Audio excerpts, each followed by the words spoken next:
इन दोस्तों Newton classes में आप सभी का स्वागत है। तो दोस्तों आज हम बात करेंगे 12th क्लास के ज्योग्राफी चैप्टर के बारे में। तो दोस्तों 12th क्लास का ज्योग्राफी जो प्रीवियस ईयर क्वेश्चन है PYQ 2011 से लेकर के 2024 तक जितना भी question subjective question Bihar board के द्वारा पूछा गया है वो आपको सब मिलेगा। तो दोस्तों आइए हम लोग 12th क्लास का ज्योग्राफी का प्रीवियस ईयर क्वेश्चन लघु उत्तरीय प्रश्न एवं दीर्घ उत्तरीय प्रश्न दोनों आज हम देखने वाले हैं। तो दोस्तों सबसे फर्स्ट नंबर जो क्वेश्चन है, मानव भूगोल को परिभाषित कीजिए। तो हम लोग दोस्तों उत्तर में लिखेंगे मानव भूगोल वह विज्ञान है जिसमें मनुष्य और उनके भौतिक पर्यावरण के मध्य संबंधों का अध्ययन किया जाता है। उसे हम मानव भूगोल को परिभाषित यानी परिभाषा लिखना है दोस्तों। तो आप लोग इस प्रकार से परिभाषा लिख दीजिएगा। उसमें एक लिखेगा राइट जेल के अनुसार मानव भूगोल मानव समाजों और धरातल के बीच संबंधों का संश्लेषित अध्ययन है। तो दोस्तों आइए क्वेश्चन नंबर 2 नंबर क्वेश्चन है कि मानव भूगोल से क्या अभिप्राय है, स्पष्ट कीजिए। तो दोस्तों उत्तर में लिखेंगे मानव भूगोल का प्रमुख शाखा है जिसके अंतर्गत मानव की उत्पत्ति से लेकर वर्तमान समय तक उसके पर्यावरण के साथ संबंधों का अध्ययन किया जाता है। तो दोस्तों मानव भूगोल का प्रमुख शाखा जो है वो क्या है, मानव की उत्पत्ति से लेकर के वर्तमान समय तक जितना भी जो पर्यावरण है उससे लोग जुड़े रहते हैं, उसका अध्ययन करते हैं।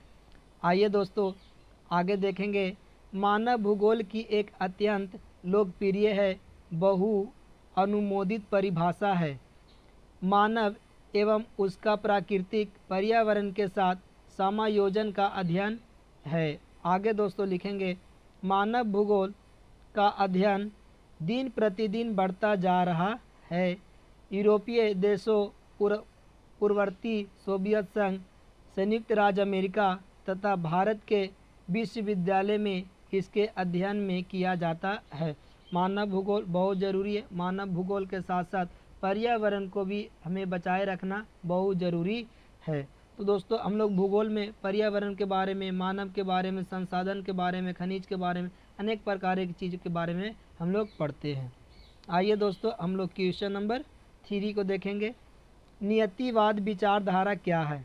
तो दोस्तों उत्तर में लिखेंगे हम लोग कि नियतिवाद विचारधारा का प्रवर्तक फ्रेडरिक रेटजेल को माना जाता है। तो दोस्तों याद रखिएगा ऑब्जेक्टिव के दृष्टि से, ऑब्जेक्टिव से यहाँ एक क्वेश्चन बन सकता है कि नियतिवाद विचारधारा का प्रवर्तक कौन है। तो याद रखेंगे फ्रेडरिक रेटजेल को माना जाता है। इसके अनुसार जो वातावरण हमारे चारों ओर से घिरा हुआ है उसका प्रभाव हमारे ऊपर पड़ता है। तो बताइए इसके अनुसार, किसके अनुसार, यानी कि रेटजेल के अनुसार कहना है कि जो वातावरण है हमारे चारों ओर से क्या है, घिरा हुआ है, उसका प्रभाव हमारे ऊपर क्या होता है, पड़ता है, इन मानव के ऊपर पड़ता है।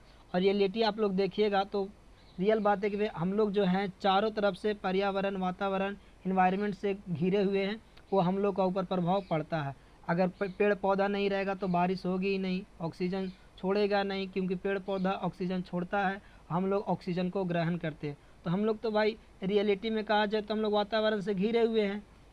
तो आगे चला जाए दोस्तों, यानी कि हम पर्यावरण को प्रभावित नहीं कर सकते हैं, पर्यावरण ही हमें प्रभावित करता है। पर्यावरण ही हमें किसी प्रकार रहना, किस प्रकार जीवन यापन करना, उसका निर्णय पर्यावरण ही करता है। रियल बात है भाई, पर्यावरण ही निर्णय लेगा। क्योंकि देखिए अगर ठंड के महीना है तो बताइए, ये दिसंबर के महीना है तो ये पर्यावरण ये डिसाइडिंग कर रहा है कि अब देखिए ठंड के महीना आ गया, अब आपको कम्बल, रजाई, स्वेटर, ये सब टोपी, ये सब को पहन करके ठंडा से बच करके चल रहा है। कि ना कि ठंडा आ गया अब कह रहे कि हम पर्यावरण की बातें नहीं मारेंगे, हम अपना लहरा के चलेंगे, पूरा खोल के चलेंगे। तो खोल के चलिए, मार देगा ठंडा, बस समझ में आ जाएगा, दिखावे के चक्कर में लोग देखे आ जाएंगे।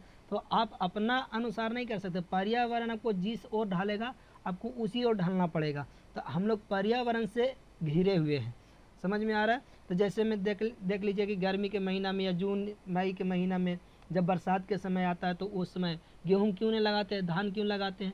तो भाई गेहूँ लगाएंगे तो गेहूँ होवे नहीं करेगा, उगल जाएगा, समझ गए। गेहूँ के लिए कम पानी चाहिए।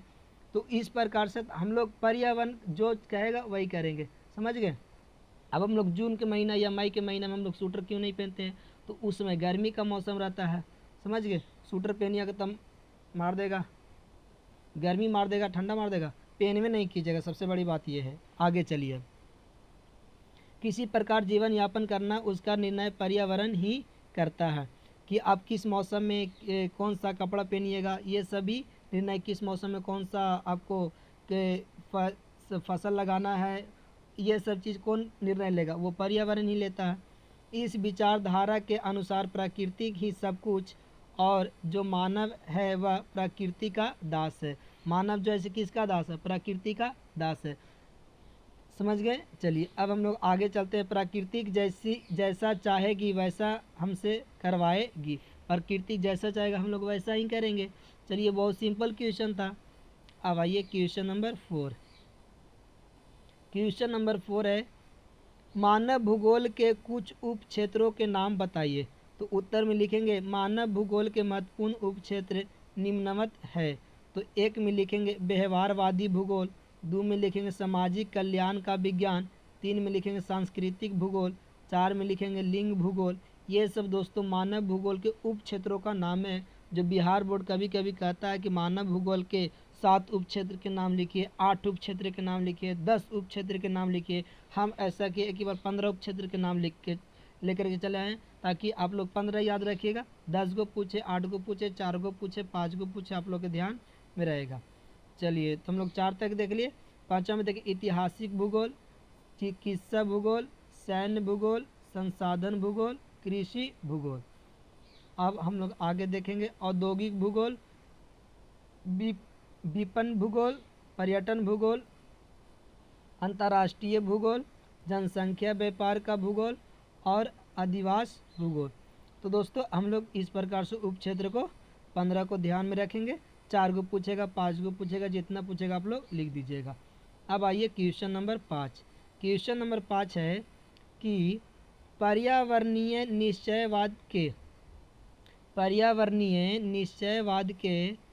निश्चयवाद के विचार को उपयुक्त उदाहरणों सहित स्पष्ट कीजिए। सिंपल है, इसका भी स्पष्ट कर देंगे हम लोग। तो उत्तर में लिखेंगे पर्यावरण निश्चयवाद विचारधारा के अनुसार मनुष्य के प्रत्येक कार्यकलाप का पर्यावरण से नियंत्रित माना जाता है। इसके अनुसार भौतिक कारक जैसे जलवायु,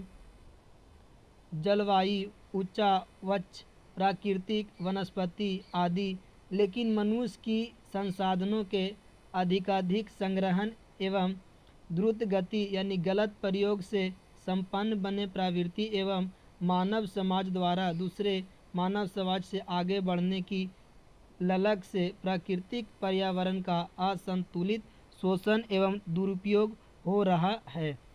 तो दोस्तों फिर से हम लोग समझेंगे कि पर्यावरण निश्चयवाद विचारधारा के अनुसार मनुष्य प्रत्येक कार्यकलाप में पर्यावरण से नियंत्रित माना जाता है। इसके अनुसार पहला है भौतिक कारक। भौतिक कारक में जैसे में जलवायु, उच्चावाच, प्राकृतिक, वनस्पति आदि, लेकिन मनुष्य की संसाधन का अधिकाधिक संग्रहण एवं द्रुत गति यानी गलत उपयोग, यानी मनुष्य के द्वारा संसाधन का गलत उपयोग करने से संपन्न बने प्रवृत्ति एवं मानव समाज को दूसरे समाज से आगे बढ़ने की ललक से प्रकृति का असंतुलित शोषण एवं दुरुपयोग हो रहा है। यानी कि क्या होता है कि दोस्तों यदि कोई अगर मानव जो है अगर संसाधन को गलत उपयोग करेगा दूसरे के ललक से, दूसरों के दिखावा से कि नहीं वो भी जंगल में गया, ये वो जंगल काट के लेके चला आया, नर्सरी आज सरकार लगा रहे हैं, उसको काट कर उसको देखा देखी लोग चाहते हैं उस जंगल को लेके चलाते हैं काट करके, तो देखा देखी ललक से क्या हो जाएगा, वो संसाधन की कमी हो जाएगा। तो दुरुपयोग कर रहे कि नहीं कर रहे, गलत उपयोग कर रहे, इससे बताइए क्या हो जाएगा। तो पर्यावरण का असंतुलित शोषण एवं दुरुपयोग हो रहा है, इसीलिए प्राकृतिक पर्यावरण को हम लोग को बचाना है। अब आगे हम लोग समझेंगे कि प्रौद्योगिकी विकास होने से भौतिकी संसाधन में निरंतर क्षति हो रही है और अनेक ऐसे रासायनिक, जैविक एवं बिंदास हथियारों के निर्माण एवं उनके प्रयोग से पर्यावरण की गुणवत्ता निरंतर समाप्त हो रही है। दोस्तों आगे लिखेंगे पैराग्राफ चेंज करके, व्यापारिक उद्देश्य से वनों की कटाई ने वनों को सर्वनाश किया है। व्यापारिक उद्देश्य से वनों की कटाई से क्या हुआ, वनों को सर्वनाश किया है। अब बताइए, अपने व्यापार के चलते वन को काट दे रहे हैं, और जितना वन कटेगा आपको ऑक्सीजन कम होगा, समझ गए, और जितना ज़्यादा ऑक्सीजन कम होगा उतना ही ज़्यादा कार्बन डाइऑक्साइड, नाइट्रोजन, इस सब की मात्रा अधिक बढ़ेगा। तकनीकी विकास व वनों प्रदेश को उजाड़ दिया है। नवीन तकनीकी के कारण नहरें बनाने, बांध बनाने, खनिज खोदने में अनेकानेक पर्यावरणीय समस्या उत्पन्न हो रही है। अनेक पर्यावरणीय समस्या उत्पन्न हो रही है। तो दोस्तों हम लोग इस प्रकार से इसका आंसर यहाँ तक ऐसे लिख देंगे। हालांकि इतना बड़ा तो लिखना नहीं, आपको मुश्किल से 40 शब्द लिखना ही रहता है, तो आपको जितना इच्छा करता है लिख लीजिए, लेकिन 40 शब्द होना ही चाहिए। आगे आ जाइए, क्वेश्चन नंबर 6, निश्चयवाद क्या है। तो दोस्तों ये जो है निश्चयवाद, आइए निश्चयवाद को भी देखते हैं। उत्तर में लिखेंगे, निश्चयवाद के समर्थक निराशवादी तथा भाग्यवादी है, परंतु आधुनिक युग में मानव की सफलताओं के सक्षम या विचारधारा अधिक नहीं टिक सकी है। किसी सीमा तक वातावरण के प्रभाव की उपेक्षा करके मानव प्रगतिशील नहीं हो सकता है। अब आ गया ये ग्रिफिथ टेलर के अनुसार मानव ना तो प्रकृति का दास है और ना ही उसका स्वामी है। देखिए वो कह रहे थे कि मानव जो है प्रकृति का दास है, लेकिन ग्रिफिथ टेलर के जो कहना है कि मनुष्य ना तो प्रकृति का दास है और ना ही उसका स्वामी है, ना ही उसका स्वामी, यानी कि प्राकृतिक मानव के स्वामी नहीं है। वो किनको कहना है, ग्रिफिथ टेलर को। और नहीं मानव के कार्य करने की क्षमता असीमित है। चलिए आगे देखते हैं और क्या कहते हैं। उन्होंने इसे रुको और जाओ निश्चयवाद की संज्ञा दे दी। चलिए आप कुछ तो किए चाहे नहीं किए, लेकिन एक ऑब्जेक्टिव जरूर आप दे दिए कि रुको और जाओ का बताइए नियतिवाद की संज्ञा किसने दी है। याद रखिएगा किसने दी है, ग्रिफिथ टेलर ने दिए हैं। आगे, उन्होंने मानव का वातावरण का स्वामी नहीं माना है, परंतु उसकी तुलना बड़े नगर में चौराहे पर खड़े एक सिपाही से की है, जो सड़क पर वाहनों से चलने की गति को मंद या तीव्र कर सकता है, किंतु उनकी दिशा को परिवर्तित नहीं कर सकता है। चलिए हम लोग इस प्रकार से इसका आंसर लिख देंगे। अब क्वेश्चन नंबर 7, आंतरिक प्रवास के आप क्या समझते हैं। उत्तर में लिखेंगे, आंतरिक प्रवास उसे कहते हैं जो जनसंख्या आवास प्रवास यानी कि एक स्थान से दूसरे स्थान तक पहुंचना ही आंतरिक प्रवास कहते हैं। आगे लिखेंगे, डेविड हीर के अनुसार, किसके अनुसार, डेविड हीर के अनुसार इनका कहना था कि अपना मूल निवास स्थान से किसी दूसरे स्थान पर जाकर बसना उसे आंतरिक प्रवास कहते हैं। तो ये बड़ा सिंपल क्वेश्चन था। अब आगे हम लोग देखेंगे, पैराग्राफ चेंज करके लिखेंगे, E.S. ली के अनुसार इसमें दूरी का अधिक महत्व नहीं है। जब मनुष्य अपने प्रदेश या देश अन्य स्थान या देशों में जाता है तो वह प्रवासी कहलाता है। एक देश से दूसरे देश में जाता है तो एक जगह से दूसरे जगह तक जाता है, प्रवास यानी प्रवासी कहलाता है। जैसे में व्यक्ति बिहार से मुंबई या चेन्नई जाकर बसता है, उसे हम प्रवासी कहेंगे, एक स्थान से दूसरे स्थान जाकर बस रहे हैं। चलिए आगे, लेकिन जो व्यक्ति प्रतिदिन एक गांव या नगर से दूसरे गांव या नगर काम करने के लिए जाएगा तो उसे दैनिक प्रवासी कहेंगे।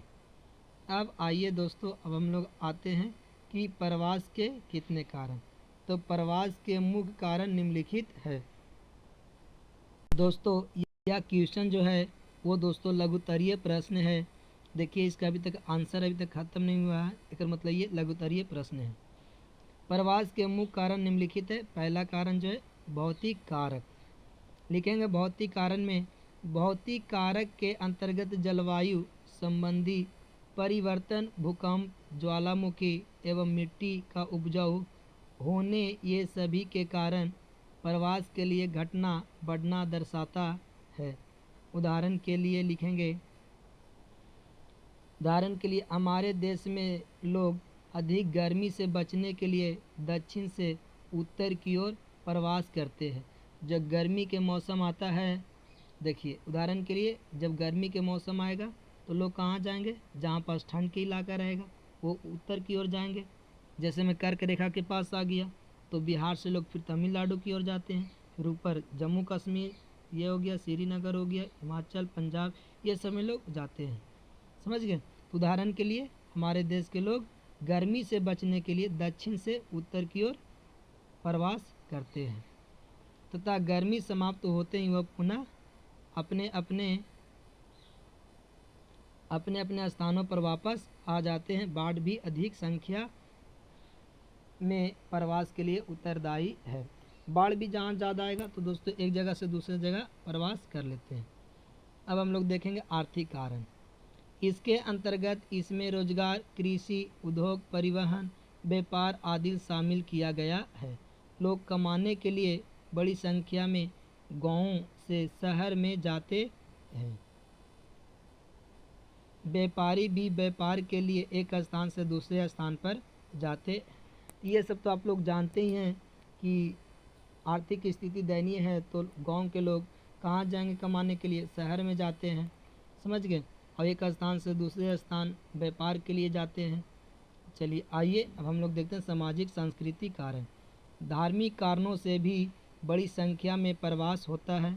1947 में भारत विभाजन समय उत्पन्न स्थिति के कारण हिंदू भारत में आए तथा मुस्लिम भारत छोड़कर पाकिस्तान गए।